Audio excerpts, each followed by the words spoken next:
The cold metal chamber opened with a soft hiss. Jake Morrison felt the warm air touch his face for the first time in 50 years. His body was stiff and his mind was foggy, but something was different. The ship's computers had woken him up early. That only happened when something was very wrong or very important. Jake sat up slowly and looked around the cryo bay. Hundreds of other sleeping chambers lined the walls, their blue lights blinking peacefully. Most of the people inside would sleep for another 20 years before their scheduled wake-up time. But not Jake. He was the admiral, and the ship needed him now. A woman in a blue uniform walked over to him. Her name was Lisa Hayes, and she was the ship's commander. She had been awake for 3 months already, taking care of the ship while everyone else slept. "Admiral Morrison, we need to talk," Lisa said. Her voice was serious and worried. "Something big has happened." Jake stood up and stretched his sore muscles. "What is it, Commander Hayes? Are we under attack?" "No, sir, but we've picked up something." "Strange. Radio signals from Earth's direction. After 3,000 years of nothing, we're hearing voices again." Jake felt his heart beat faster. Earth, the home world that humanity had fled from so long ago, the planet they thought was dead and gone forever.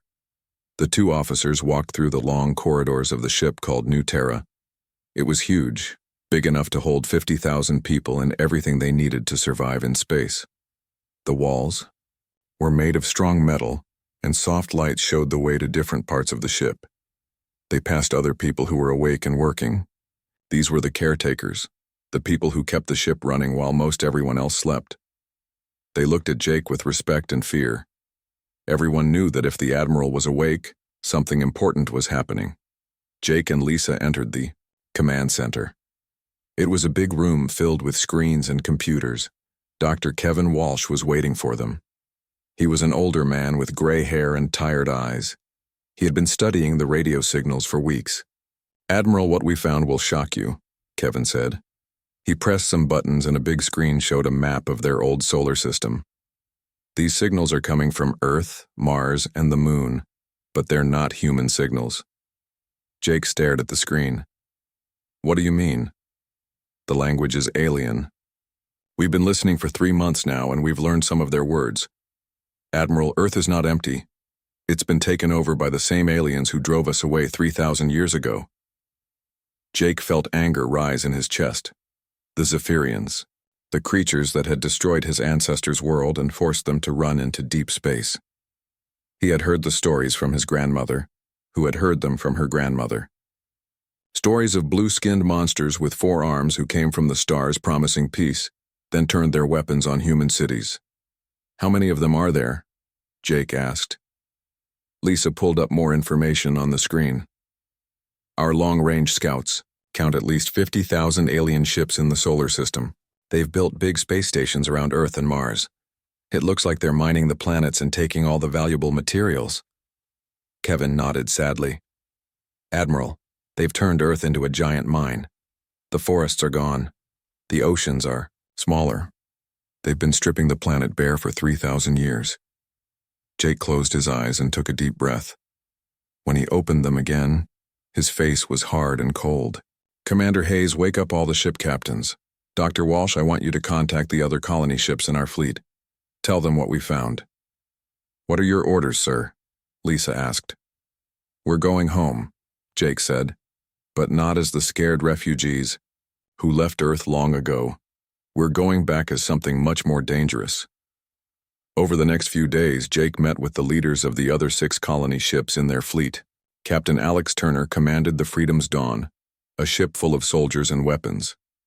Captain Maria Santos led the Resilience, which carried scientists and engineers. Each ship had its own job, but they all served the same purpose: keeping humanity alive in the cold darkness of space. The meeting took place on a video call that connected all 7 ships. Jake could see the faces of his fellow captains on the big screen. They all looked older and harder than normal people. 3,000 years of running and hiding had changed humanity. "My friends," Jake began, "our long journey may finally be coming to an end. We found Earth, but it's not the Earth our ancestors remembered. It belongs to our enemies now." Captain Turner leaned forward. "What do you want to do about it, Jake?" "I want to take it back," Jake said simply. "The Zephyrians think they won.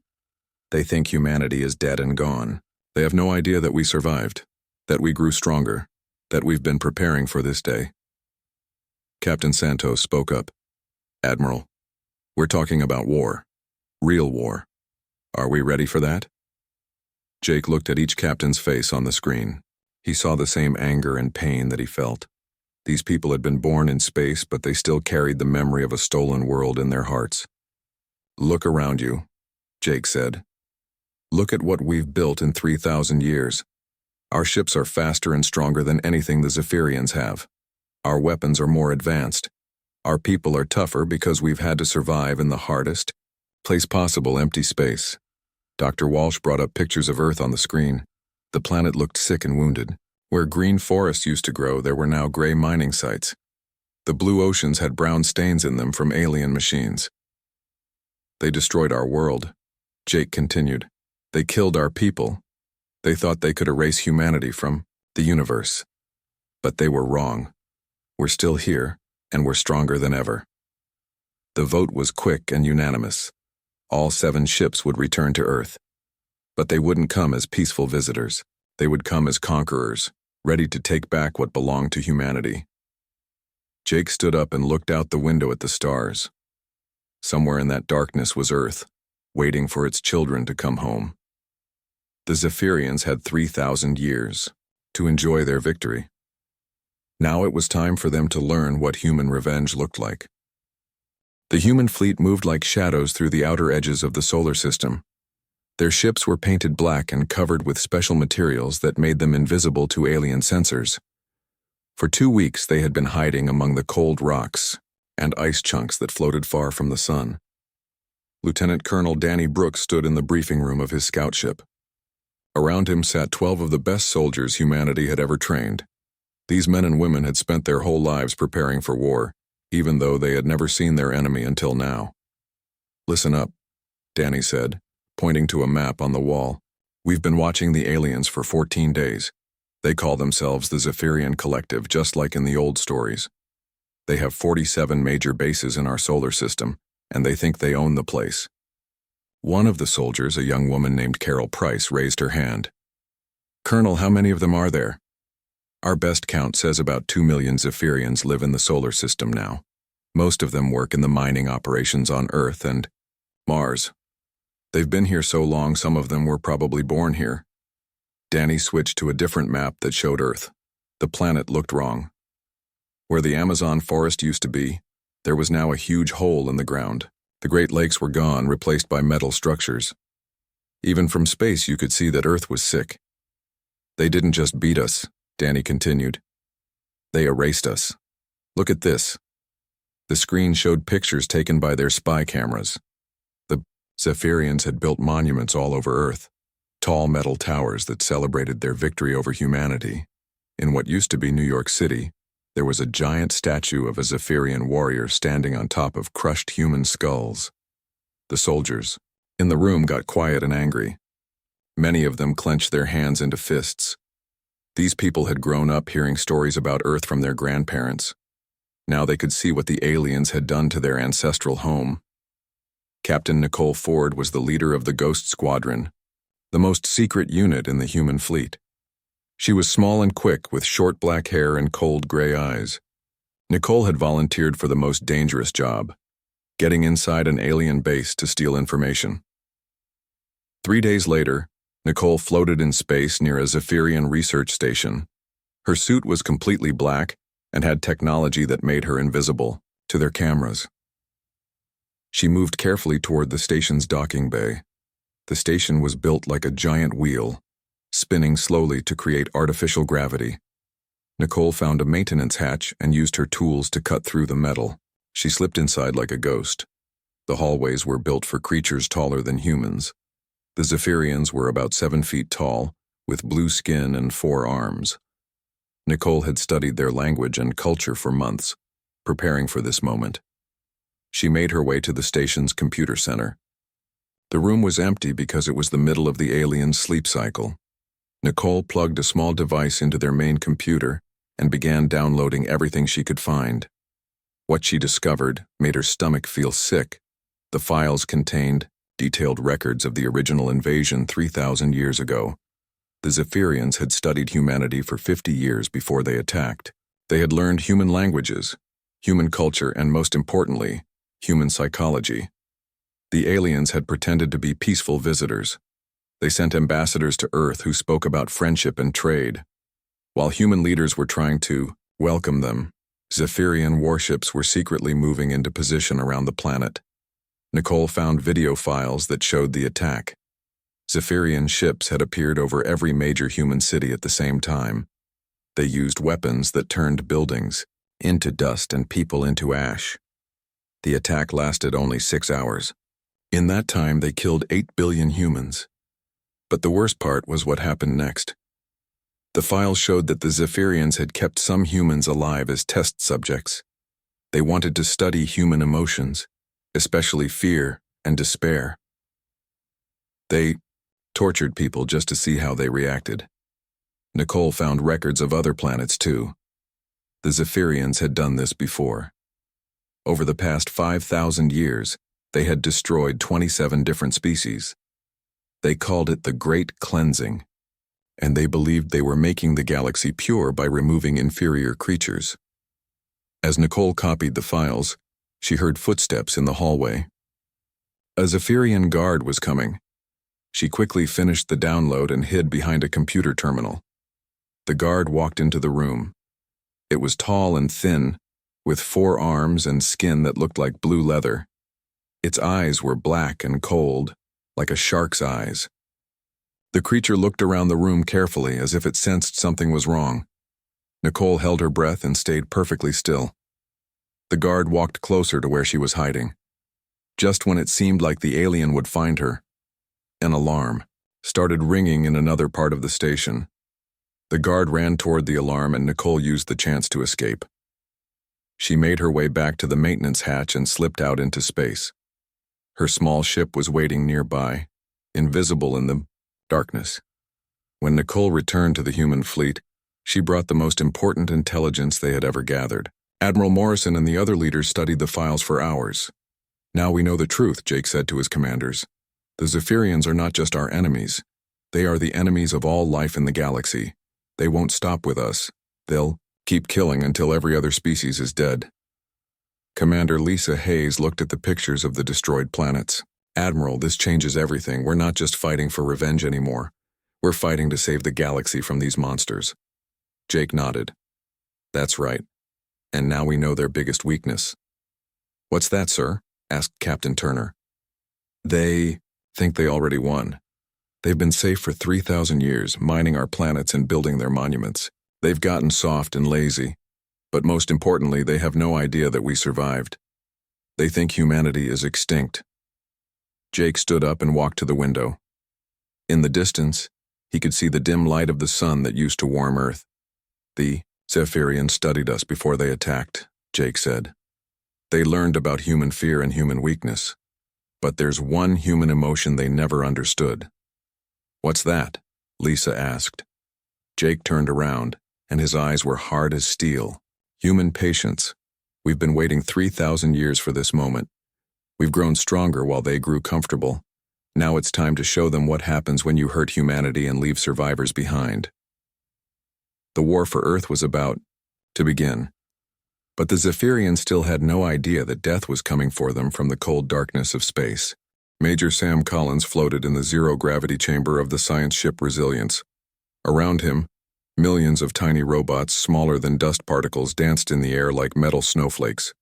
These were humanity's secret weapon, and Sam was about to deploy them against the Zephyrians.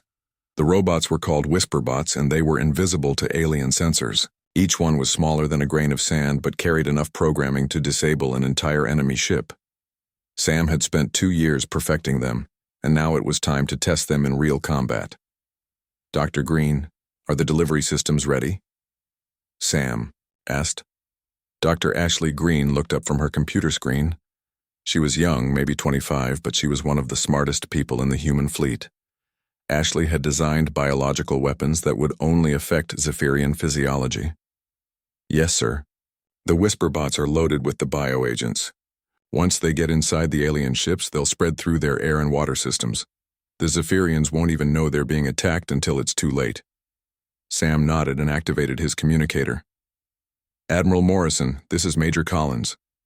Operation Whisper is ready to begin. Jake's voice came back through the speaker. Proceed, Major. Make them pay for what they did to our world. Over the next 3 days, small human ships moved through the solar system like ghosts. They approached Zephyrian mining stations and supply ships, getting close enough to release clouds of Whisperbots before disappearing back into the darkness. The tiny robots spread through the alien vessels like an invisible plague. They crawled into computer systems, life support units, and food storage areas.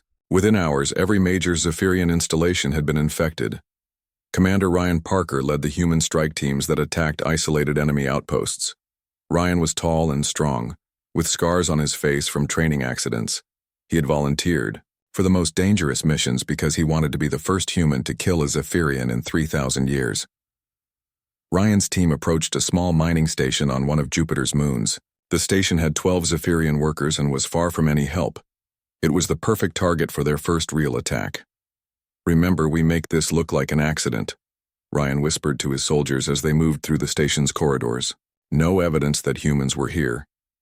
The team planted explosives near the station's power core, but they set the timers to make the explosion look like a reactor failure. They also damaged the communications equipment so the Zephyrians couldn't call for help. When the station exploded 2 hours later, it looked like the aliens had simply made a mistake with their machinery. The Zephyrian authorities investigated but found nothing suspicious. This was just the beginning. Over the next month, mysterious accidents began happening all over the solar system. Zephyrian cargo ships lost power and drifted into asteroids. Mining equipment broke down for no apparent reason.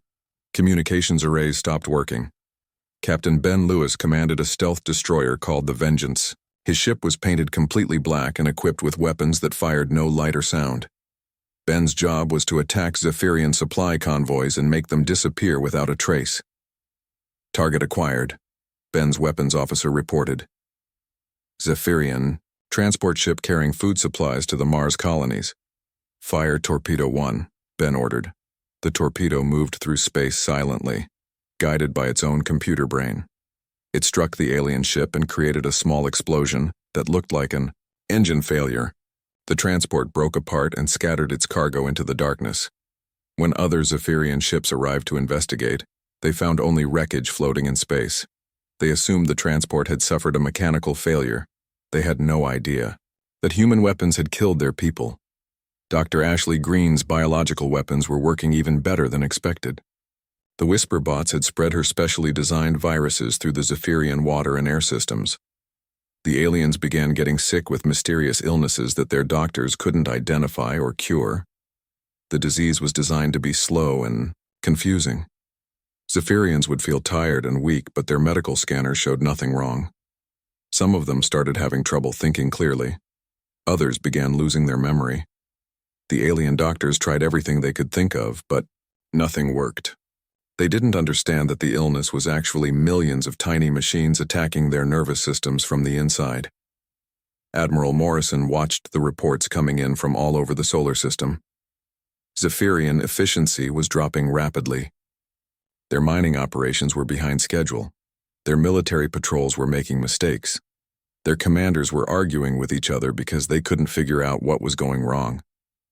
It's working perfectly, Lisa Hayes reported during their daily briefing. The aliens are starting to panic, but they still don't know we're here. Jake smiled grimly. Good. Let them think their perfect empire is falling apart from the inside. By the time they figure out what's really happening, it will be too late. The Zephyrian High Command held emergency meetings on their main base orbiting Earth. Admiral Zethavar, their supreme leader, studied the reports with growing confusion and anger. How can we be losing so many ships and stations? Zethavar demanded. Our technology is perfect. Our systems are tested and proven. His subordinates had no answers. The accidents seemed random and unconnected. Some blamed old equipment. Others suggested sabotage by rebel Zephyrians who disagreed with the occupation policies. None of them considered the possibility that humanity had returned from the dead. The silent war continued for 3 months. Every day brought new disasters.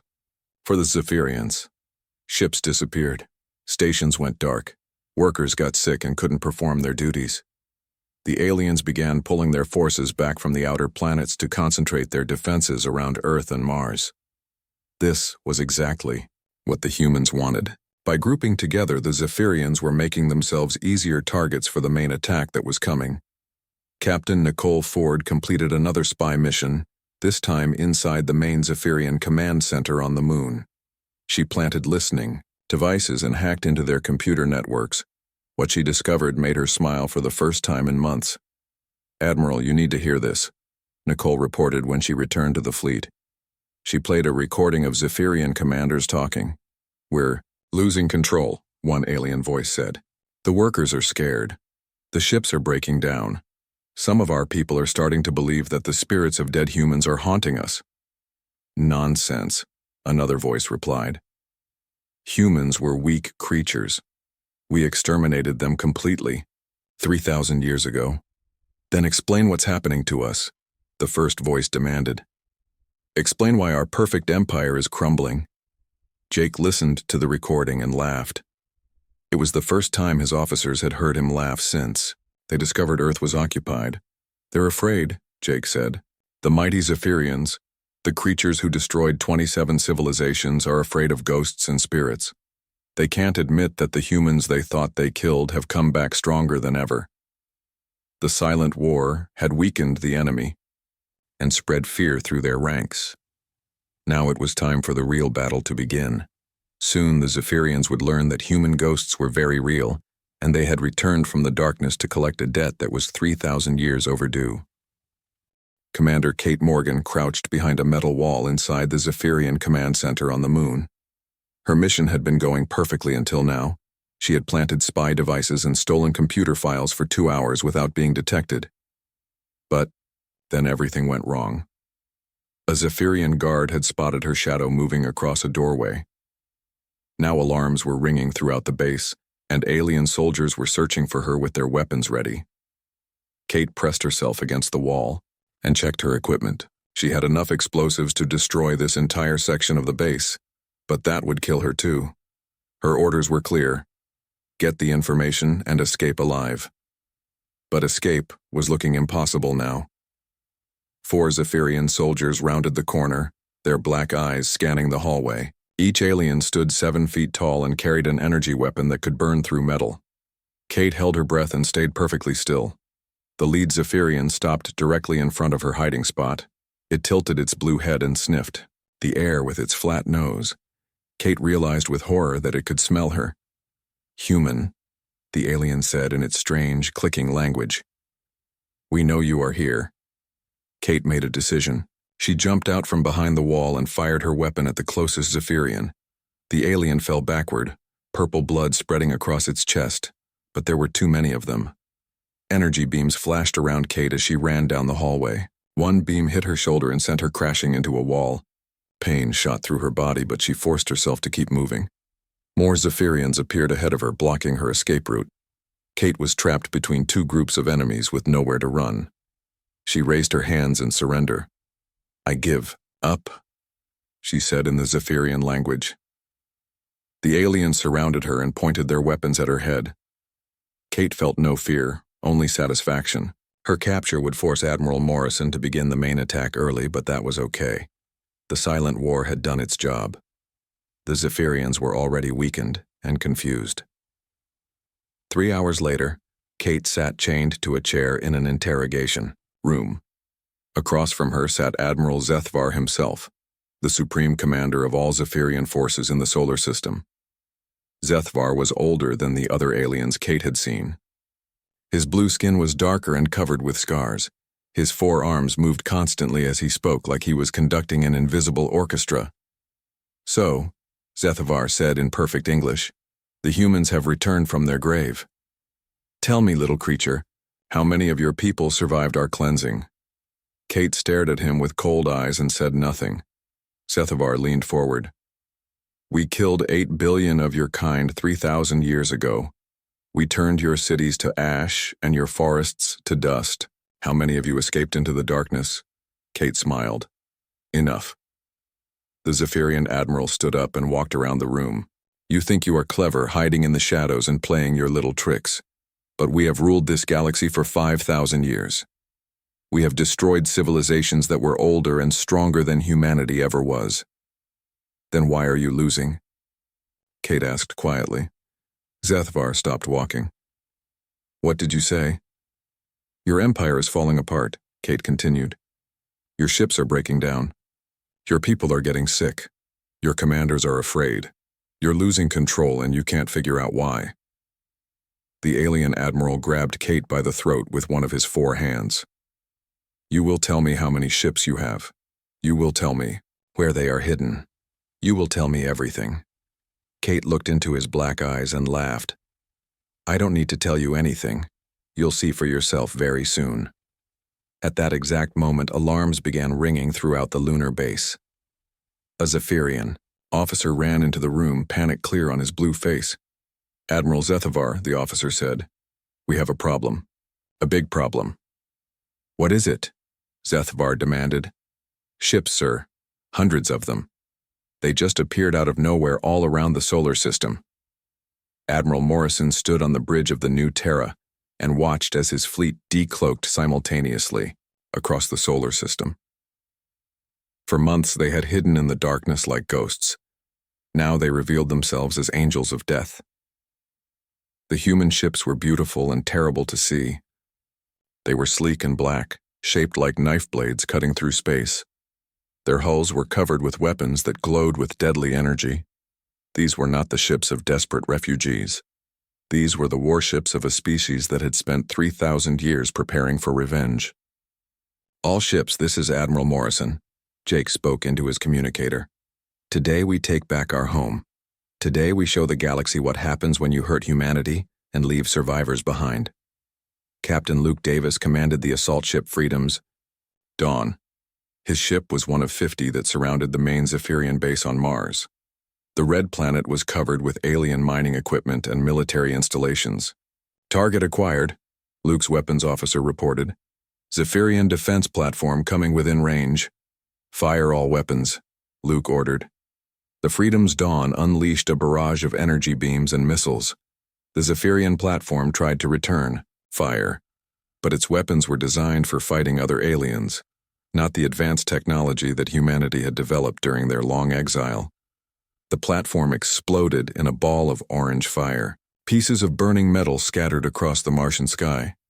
Similar battles were happening throughout the solar system. Human ships attacked Zephyrian bases with overwhelming force.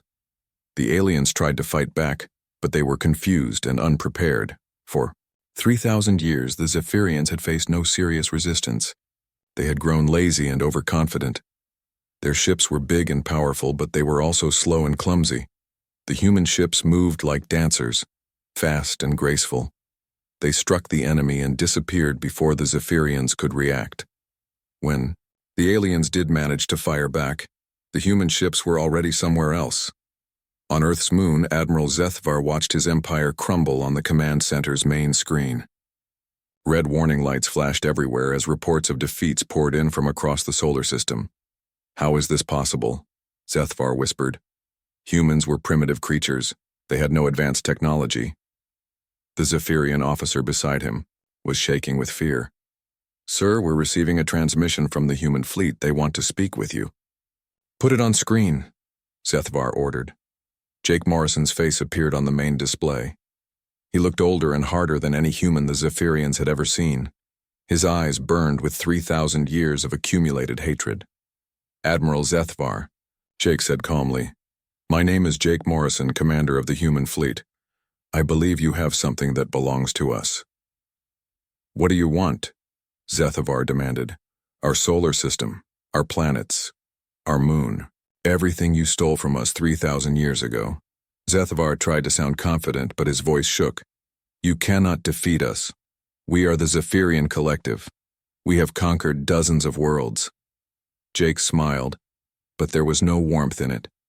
You conquered worlds full of peaceful species who trusted you. But we're not peaceful anymore, we're not trusting. We've spent 3 millennia becoming something new, something you've never faced before. What are you? Zethavar asked. We're what you made us, Jake replied. We're the survivors of your genocide, we're the children of the dead you left behind. We're your worst nightmare come true. The transmission ended and Zethavar stared at the blank screen. Around him his officers waited for orders that he could not give. For the first time in 5,000 years, the Zephyrian collective was afraid. They had awakened something in the darkness that they could not control or defeat. The humans had returned and they wanted their pound of flesh. The real war was just beginning. The battle for Earth's solar system had been raging for 3 weeks. Human ships had destroyed most of the Zephyrian bases on Mars, the Moon, and the outer planets. But the hardest fight was still to come. Captain Sarah Johnson stood on the bridge of her medical ship watching the final Zephyrian stronghold through her telescope. It was a massive space station built around one of Jupiter's moons, and it held the last 50,000 alien survivors. Admiral Morrison, this is Captain Johnson. Sarah spoke into her communicator. I'm requesting permission to offer medical aid to the wounded Zephyrians. Jake's voice came back sharp and angry. Denied, Captain. These creatures showed no mercy to our ancestors. Why should we show mercy to them? Sarah took a deep breath. She was one of the few humans who still believed in the old values their species had held before the exile. Sir, if we kill them all, how are we different from them? We're different because we're human, Jake replied, and humans take care of their own first. The argument was happening all across the human fleet. Some people, like Sarah, wanted to show mercy to the defeated aliens. Others, like Admiral Morrison, believed that mercy was a luxury they could not afford. Commander Paul Anderson was studying intelligence reports on his data screen. Paul had spent months learning about the other species the Zephyrians had destroyed. What he found made his blood run cold. Admiral, you need to see this, Paul said during the daily command meeting. I've been analyzing the captured Zephyrian files.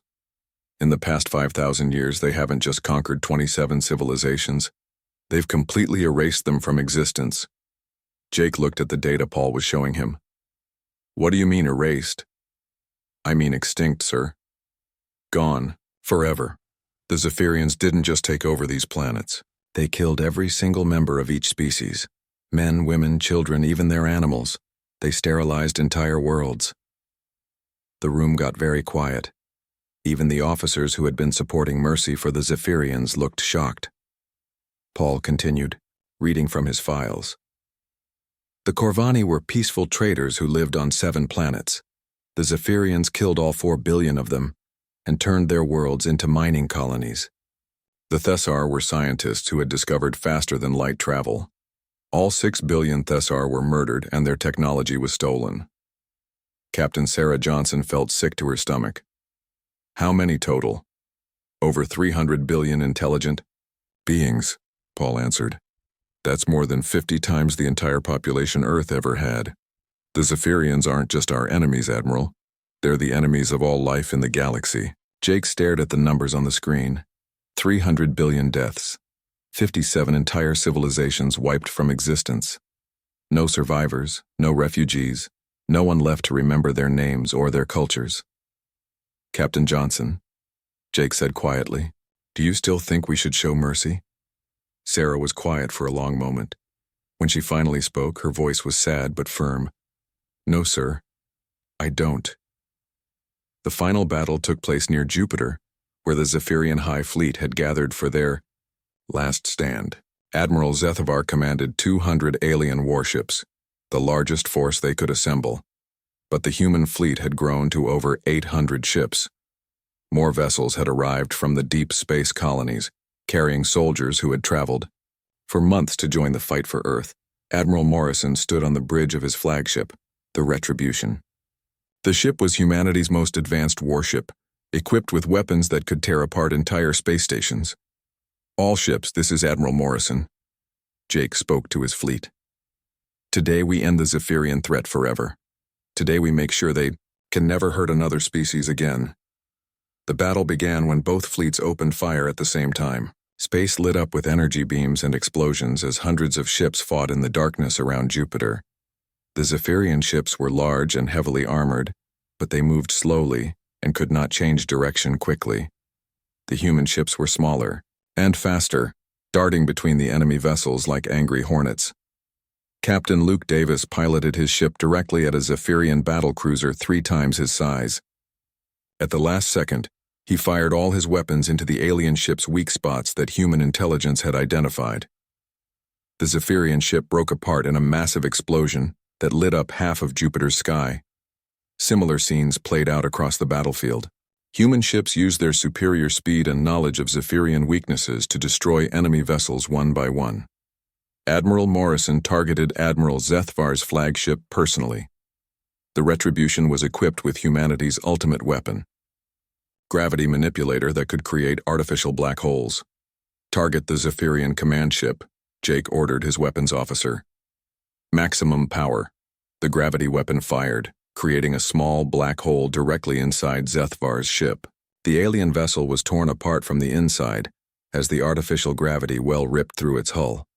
Admiral Zethvar had just enough time to realize what was happening before his ship imploded into a ball of crushed metal and alien bodies. The death of their supreme commander broke the Zephyrian fleet's will to fight.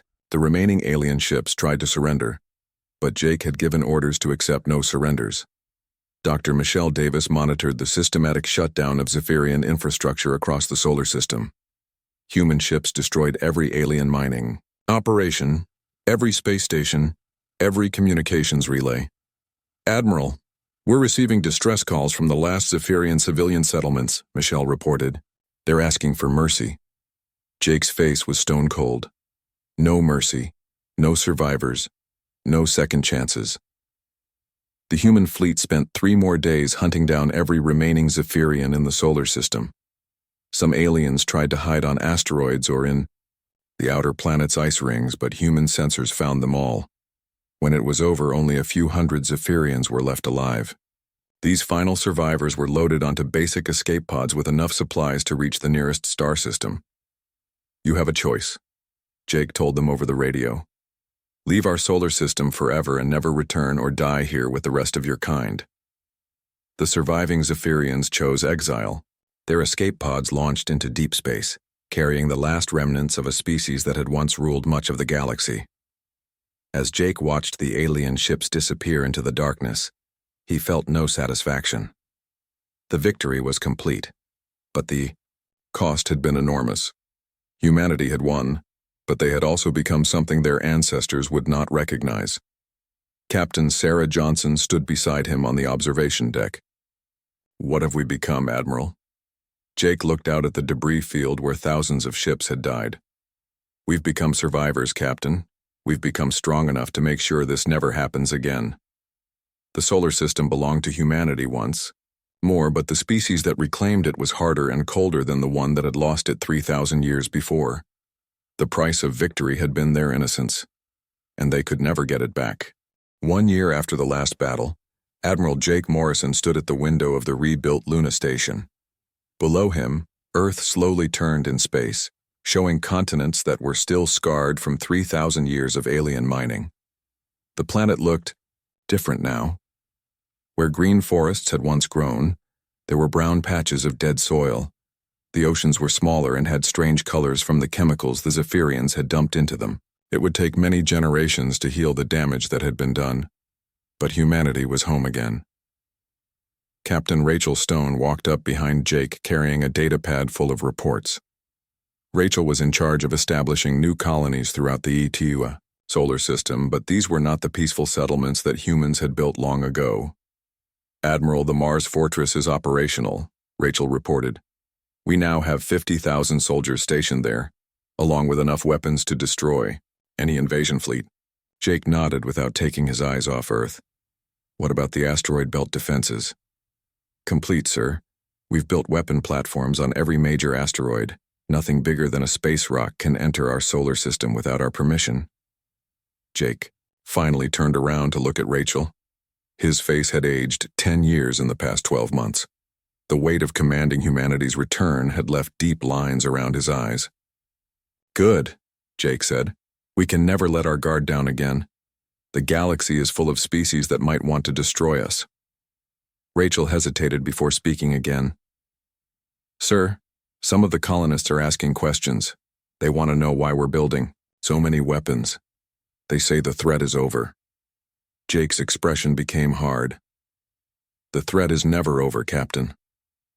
There are other species out there, other empires that might decide humans are dangerous. We have to be ready for them."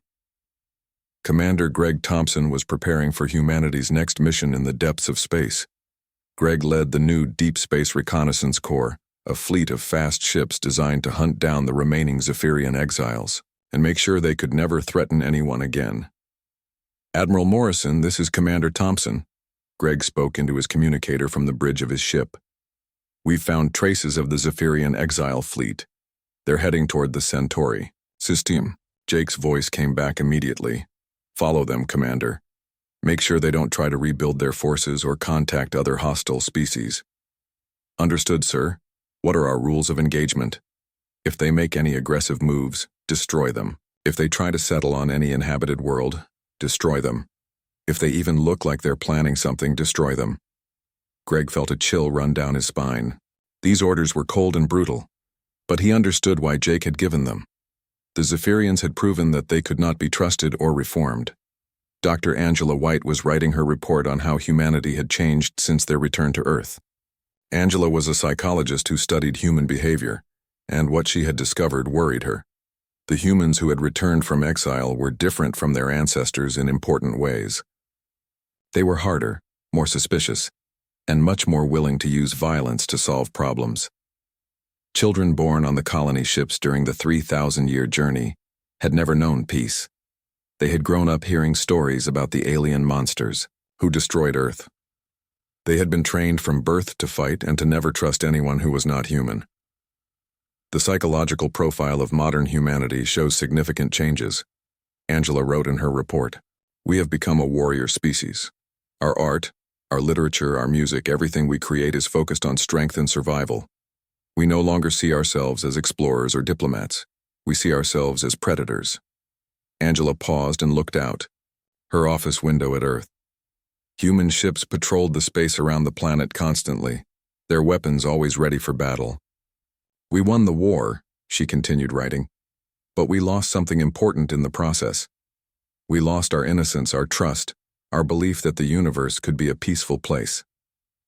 5 years later, human scout ships detected radio signals from a star system 30 light-years away. The signals showed that an intelligent species lived there, a civilization that was just beginning to explore space. Admiral Morrison, now older and grayer, studied the intelligence reports with his senior staff. The alien species called themselves the Drakari, and they seemed to be peaceful traders who had never fought a major war. "What are your recommendations?" Jake asked his officers. Captain Luke Davis, who had fought in the final battle against the Zephyrians, spoke first. "Sir, we should make contact, learn about their capabilities and intentions." "And if they prove to be hostile?" Jake asked. Luke's answer came without hesitation. "Then we destroy them before they can threaten us." The other officers nodded in agreement. This was how humanity thought now. Every other species was a potential enemy until proven otherwise. Dr. Angela White, who was present at the meeting, raised her hand. "Admiral, what if they're truly peaceful? What if they're like humans were before the Zephyrian invasion?" Jake looked at her with tired eyes. "Doctor, there's no such thing as truly peaceful species in this galaxy. The Zephyrians taught us that. Either you're strong enough to defend yourself, or you get destroyed by someone who is stronger." 2 weeks later, a human fleet departed for the Drakari system. Their mission was officially listed as First Contact and Diplomatic Assessment, but everyone knew what it really meant. The Drakari would be given one chance to prove they were not a threat to humanity. If they failed that test, they would be eliminated before they could become dangerous. Admiral Morrison watched the fleet disappear into hyperspace from his office on Luna Station. He felt no excitement about making contact with a new species. He felt only the cold calculation of a predator evaluating potential prey. Earth turned slowly beneath him, still wounded but healing under human protection. The oceans were getting cleaner, the forests were starting to grow back. Cities were being rebuilt where alien mining operations had once destroyed the landscape. Humanity had returned home, but they had brought the darkness of space with them. They were no longer the curious, hopeful species that had first reached for the stars. They had become something harder and more dangerous. The galaxy would learn to fear them, just as they had once feared the Zephyrians. Jake closed his eyes and remembered his grandmother's stories about the old Earth, the green world where humans had lived in peace and dreamed of friendship among the stars. That world was gone forever. In its place stood a species that had learned the most important lesson in the universe. Survival belonged to the strongest, and mercy was a luxury that only the powerful could afford. The age of human diplomacy was over. The age of human dominance had begun. In the depths of space, the Drakari continued their peaceful broadcasts, unaware that death was coming for them in ships painted black as the void between stars.